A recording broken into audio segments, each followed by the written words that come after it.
Hey, what's going on YouTube? We're back with another history of video, and today's topic is the history of Claptrap. And he is best known for being an incredibly annoying general-purpose robot, for being the last of his product line courtesy of Handsome Jack, and for being created by Lawrence DeQuitt. Claptrap is short for CL4PTP StewartBot, which is a general-purpose robot created by the Hyperion Corporation.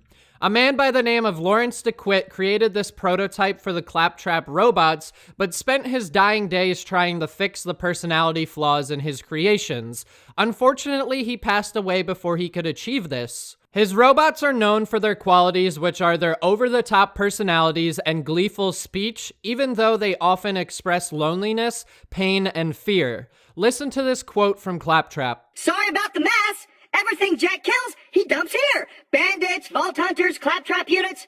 If I sound pleased about this, it's only because my programmers made this my default tone of voice. I'm actually quite depressed. Handsome Jack and many of the other characters in the Borderlands universe express a strong disliking to Claptrap.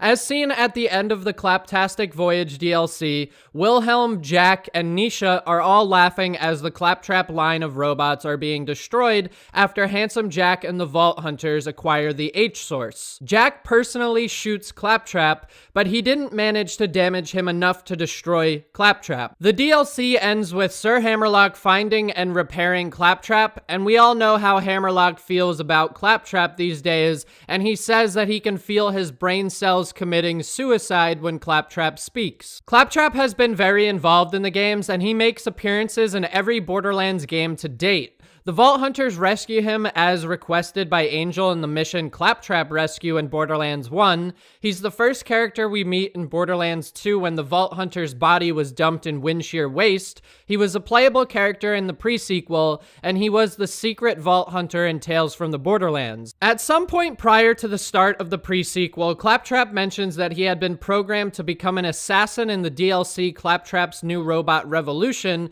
which piques a lowly programmer at Hyperion's interest, the man that would become Handsome Jack.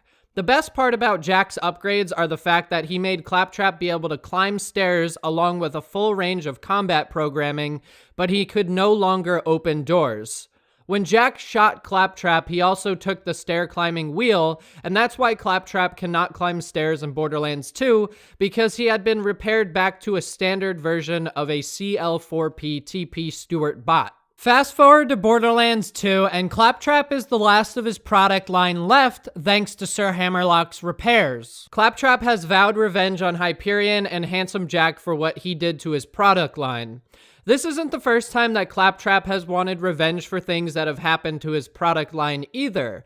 Hyperion programmed him as an assassin to kill the Vault Hunters, but instead of that, he formed the Claptrap army because of the way everybody was abusing the Claptrap robots on Pandora. Regardless of how many of the characters in the game feel about Claptrap, he did play an important part in the events of Borderlands 2.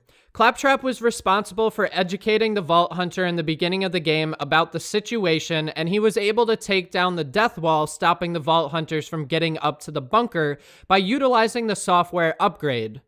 Claptrap would have fought with the Vault Hunter side by side all the way to Handsome Jack, if not for some pesky, inconvenient stairs. After the events of Borderlands 2, Claptrap decides to go on a vacation by hiding in a spaceship which is called the HSS Terminus, but the ship crash lands on another continent of Pandora called Agris, and the reason that the ship crashed is because Claptrap turned off the autopilot. That's a very Claptrap thing to do.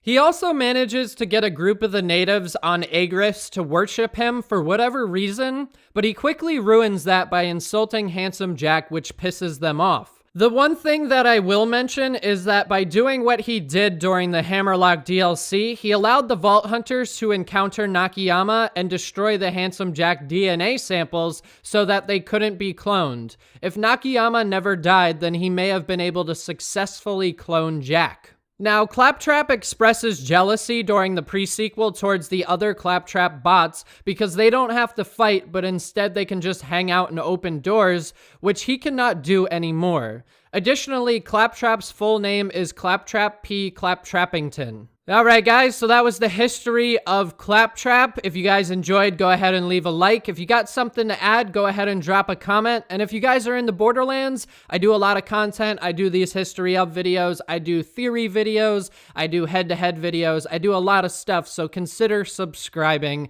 I'll see you in the next video. Later.